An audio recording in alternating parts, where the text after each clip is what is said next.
Hello guys, Prema with sociology point में आपका स्वागत है। समाजशास्त्र विषय की जानकारी के लिए हम अपनी क्लास को आगे बढ़ाते हैं। आज हम संरचनात्मक प्रकारवादी टालकट पार्सन्स के विषय में जानते हैं। तो आज हम टालकट पार्सन्स के विषय में जो इनका विशेष यानी बहुत ही महत्वपूर्ण इन्होंने जो सिद्धांत दिया है सामाजिक क्रिया के सिद्धांत के विषय में हम इनके जानेंगे और समझेंगे, और इनकी अवधारणाएं, इनकी बुक्स विशेष तौर पर एग्ज़ाम में पूछ ली जाती हैं, तो टॉपिक इम्पॉर्टेंट है। चलिए आगे बढ़ते हैं और जानते हैं। टालकट पार्सन्स अमेरिकी समाजशास्त्री थे। टालकट पार्सन्स अमेरिकी समाजशास्त्री थे। इनका जन्म 13 दिसंबर 1902 को यूएसए में हुआ था। इनका निधन 8 मई 1979 को हुआ था।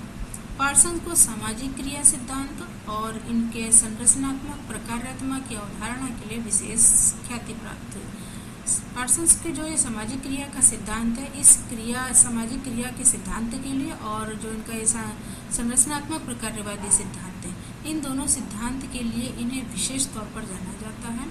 इन्होंने बताया है अपने इस सिद्धांत के द्वारा कि समाज में सबसे जो महत्वपूर्ण कार्य है वो क्रिया है, और कोई भी कार्य प्रारंभ होता है तो वो क्रिया के द्वारा ही होता है। अर्थात इन्होंने क्रिया को विशेष महत्व दिया है कि समाज में जब क्रिया होती है यानी सामाजिक क्रिया होती है, लोगों के द्वारा सर्वप्रथम कार्य कोई क्रिया होती है। जैसे व्यक्ति किसी के संपर्क में आता है तो सबसे पहले जो क्रिया करता है तो वो सबसे पहले क्रिया करता है। अगर किसी व्यक्ति से मिलता है तो नमस्ते करता है या प्रणाम करता है या कुछ भी क्रिया करके वो किसी दूसरे को संबोधित करता है या किसी दूसरे को प्रभावित करता है। तो चलिए हम आज पार्सन्स के विषय में और आगे जानते हैं। आगे बढ़ने से पहले यदि आप मेरे चैनल पर पहली बार विजिट कर रहे हैं तो चैनल को लाइक, शेयर, सब्सक्राइब अवश्य कर लीजिए। चलिए आगे बढ़ते हैं। पार्सन्स समाजशास्त्र रिचर्ड क्लिफ ब्राउन से बहुत प्रभावित थे। सामाजिक व्यवस्था की अवधारणा के कारण पार्सन्स को आदर्शवादी प्रकारवादी भी कहा जाता है। इन्होंने अपनी सामाजिक क्रिया सिद्धांत के द्वारा बताया कि समाज में जो व्यवस्था बनती है, व्यक्ति पहले क्रिया करता है, फिर प्रतिक्रिया करता है और अंतःक्रिया करता है, जिसके कारण ही समाज में सामाजिक व्यवस्था बनती है। इसी कारण इनको आदर्शवादी प्रकारवादी भी कहा जाता है। इनके प्रकारवादी विचारधारा में दुर्खीम, मैक्स वेबर और पैरेटो तीनों के प्रभाव को देखने को मिलता है, क्योंकि ये तीनों दुर्खीम, मैक्स वेबर और पैरेटो के विचारों से काफ़ी प्रभावित थे। चलिए आगे जानते हैं। टालकट पार्सन्स की अवधारणाएं जो बहुत ही इम्पोर्टेंट हैं, अक्सर पूछ ली जाती हैं एग्जाम में। तो सबसे पहला है सामाजिक क्रिया का सिद्धांत, दूसरा है सामाजिक व्यवस्था का सिद्धांत, सामाजिक कार्यात्मकता की अवधारणा, और ये दोनों तो बहुत ही इम्पोर्टेंट हैं, अक्सर पूछ ही ली जाती हैं। बीमार भूमिका की अवधारणा इम्पोर्टेंट है और एजियल मॉडल इम्पोर्टेंट है। एजियल मॉडल के द्वारा इन्होंने बताया कि व्यक्ति समाज में किस तरीके से अनुकूलन करके सामाजिक व्यवस्था को बनाता है। चलिए आगे बढ़ते हैं और हम एक एक करके इनके अवधारणाओं के विषय में भी जानते हैं। सामाजिक व्यवस्था या संरचनात्मक प्रकारवाद की अवधारणा के विषय में जानते हैं जो इन्होंने दी है। पार्सन्स के अनुसार समाजशास्त्र सामाजिक व्यवस्था का अध्ययन करता है। इस सामाजिक व्यवस्था का निर्माण क्रिया, प्रतिक्रिया, अंतःक्रिया के माध्यम से होती है। यानी समाज में व्यक्ति सबसे पहले कोई क्रिया करता है, उसके बाद दूसरा व्यक्ति क्या करता है, उस क्रिया के प्रति प्रतिक्रिया करता है, और उसके बाद दोनों में अंतःक्रिया होती है। तो इस तरीके से सामाजिक व्यवस्था निर्मित होती है। यानी एक व्यक्ति किसी दूसरे को क्रिया करता है, दूसरे के लिए क्रिया करता है, उसके बदले वो प्रतिक्रिया करता है, और दोनों की आपस में अंतःक्रिया के माध्यम से ही कोई सामाजिक क्रिया पूर्ण होती है, और इन सामाजिक क्रियाएं निरंतर चलती रहती हैं। इस कारण सामाजिक व्यवस्था बनती है। इसी कारण पार्सन्स सामाजिक व्यवस्था की जो मूल इकाई है वो क्रिया को मानते हैं। चलिए आगे बढ़ते हैं। पार्सन्स ने परिभाषा दी है कि जब दो व्यक्ति क्रिया, प्रतिक्रिया, अंतःक्रिया के माध्यम से एक दूसरे को प्रभावित करते हैं तो समाज के मानक मूल्य के अनुसार अंतःक्रिया बहुत दिनों तक चलती रहेगी, तो वह एक संस्था के रूप में स्थापित हो जाएगी। पार्सन्स कहते हैं कि समाज में जब दो व्यक्ति आपस में क्रिया करते हैं और फिर उसके बाद प्रतिक्रिया करते हैं, अंतःक्रिया करते हैं के माध्यम से एक दूसरे को प्रभावित करते हैं, तो समाज में मानक मूल्य के अनुसार वो क्रिया दिनों दिन चलती रहती है। यानी कि एक व्यक्ति के द्वारा जो कार्य किया जाता है, फिर वो कार्य दूसरा व्यक्ति करता है, फिर तीसरा व्यक्ति करता है। इस तरीके से धीरे धीरे वो क्रिया अन्य लोगों तक फैलती जाती है और इस तरीके से संपूर्ण समाज में, संपूर्ण समुदाय से समाज में फैलती रहती है। और वो क्रिया क्या होती है कि धीरे धीरे आगे चलकर एक संस्था के रूप में बदल जाती है। यानी एक संस्था का स्थापना का कारण सामाजिक क्रिया बनती है। तो इसी कारण पार्सन्स सामाजिक क्रिया को महत्व देते हैं।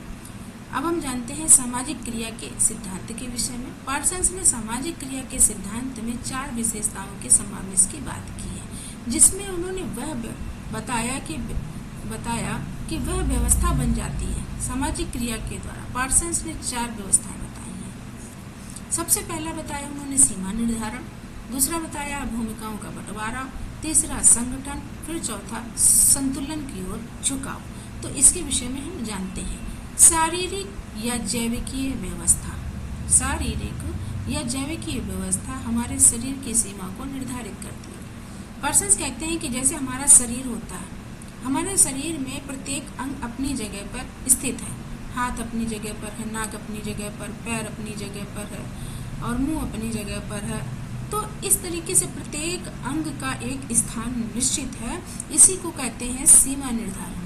फिर उसके बाद कहते हैं कि इन्हीं अंगों के द्वारा अलग अलग कार्यों को किया जाता है। जैसे हम हाथ से किसी सामान को उठाते हैं, आँख से हम किसी सामान को देखते हैं और फिर हम अपने मस्तिष्क में उठने वाले विचारों के द्वारा उस पर प्रतिक्रिया करते हैं।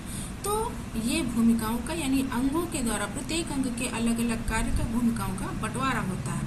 फिर इन्हीं से मिलकर संगठन यानी कि हमारे शरीर के अंगों के द्वारा बंटवारे के द्वारा किसी संगठन होता है। यानी हमारे शरीर के प्रत्येक अंग आपस में मिलकर किसी कार्य को करते हैं, तो ये एक संगठन बनाते हैं और फिर उसके बाद वो उस कार्य को संगठन बनाकर कार्य करते हैं और जिससे क्या होता है कि संतुलन की ओर झुकाव होता है।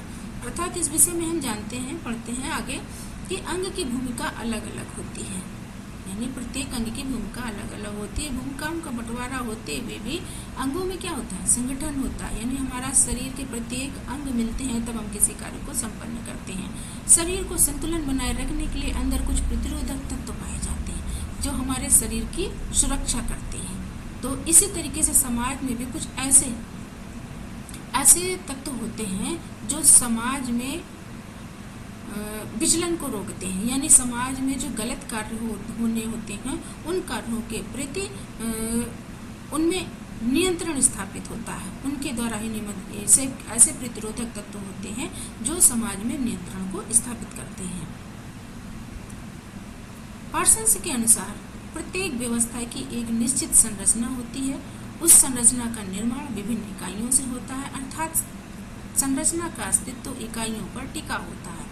इन सभी इकाइयों के सहयोग से प्रकार की पूर्ति होती है और संरचना का अस्तित्व बना रहता है। तो पार्सन्स कहते हैं कि जिस तरीके से हमारा शरीर है, सब प्रत्येक अंग एक जगह अलग अलग भूमिकाएं हैं प्रत्येक अंग की और ये अंग मिलकर आपस में कार्य करते हैं और हमारे शरीर को नियंत्रित करने के लिए हमारे अंदर कुछ तत्व होते हैं जो हमारे शरीर को नियंत्रित करते हैं। इसी तरीके से समाज में भी निश्चित संरचना होती है, समाज के निश्चित अंग होते हैं और उन अंगों के विभिन्न अंगों के द्वारा ही एकत्रित होकर जब कार्य किया जाता है तो उन अस्तित्व उन इकाइयों के द्वारा ही कोई कार्य किया जाता है और इन इकाइयों के सहयोग और प्रकार की पूर्ति होती है। तो इसमें संरचना का अस्तित्व बना रहता है, यानी समाज में सामाजिक व्यवस्था बनी रहती है।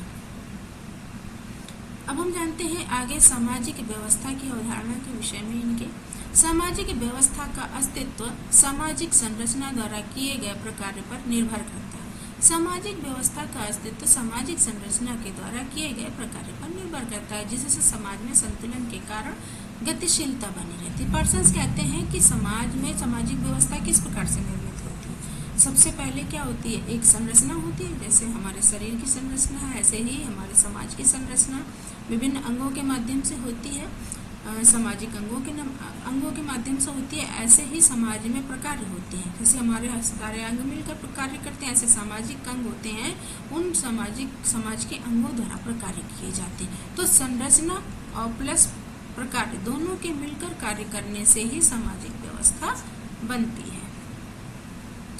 आगे हम जानते हैं प्रकार्यात्मक पूर्व आवश्यकता यानी इनके एसियल मॉडल के विषय में, जो बहुत ही फेमस रहा इनका एसियल मॉडल। एसियल मॉडल में जो ये 4 इंग्लिश वर्ड हैं AGIL, जिसका मतलब है A अनुकूलन, फिर G लक्ष्य की पूर्ति, फिर एकीकरण और तनाव प्रबंधन।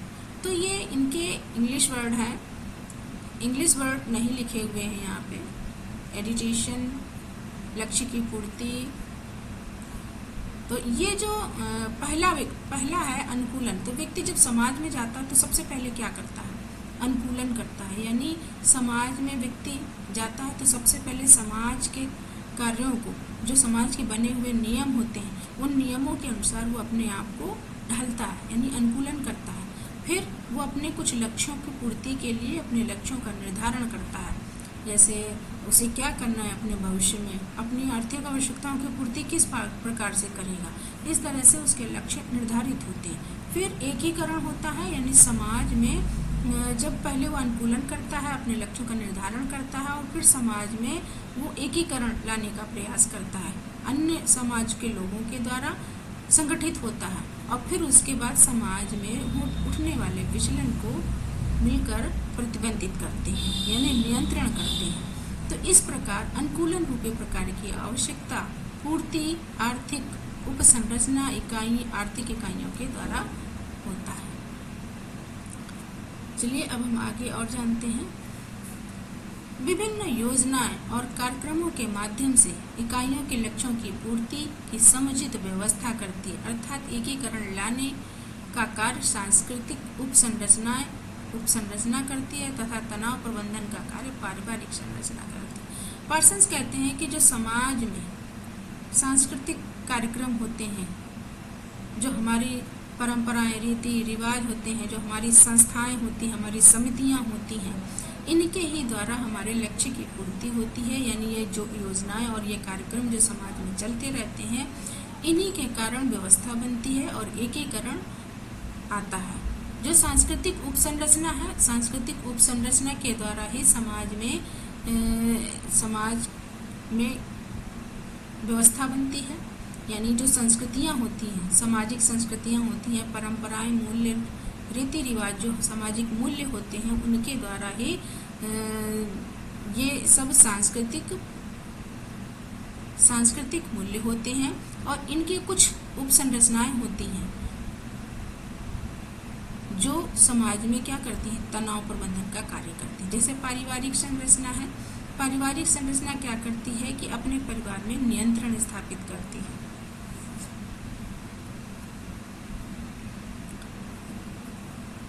आलोचना। कुछ समाजशास्त्रियों के द्वारा पार्सन्स के सामाजिक क्रिया सिद्धांत की आलोचना भी की गई है। कुछ समाजशास्त्रियों ने संरचनात्मक प्रकारवाद की आलोचना की है, जो समाज के नियमों और कानूनों से जकड़ी हुई व्यवस्था को मानते हैं, जिसके अंतर्गत व्यक्ति क्रियाएं सीमित हैं, जैसे किसी रोबोट में चाबी भर देने से अपने टाइम के अनुसार ही चलता और बंद हो जाता है। तो कुछ समाजशास्त्रियों ने पार्सन्स के सामाजिक क्रिया सिद्धांत की आलोचना इसलिए की है कि उनका कहना है कि जो पार्सन्स का सामाजिक क्रिया का सिद्धांत है, इसका दायरा बहुत ही सीमित है, अर्थात एक रोबोट की भांति, जैसे किसी रोबोट में रोबोट में चाबी भर देने पर उसमें जो फंक्शन होते हैं वो उन फंक्शनों के अनुसार ही कार्य करता है, और आगे चलकर वो फंक्शन उसके जब समाप्त हो जाते हैं तो अपने आप स्वतः ही बंद हो जाता है। तो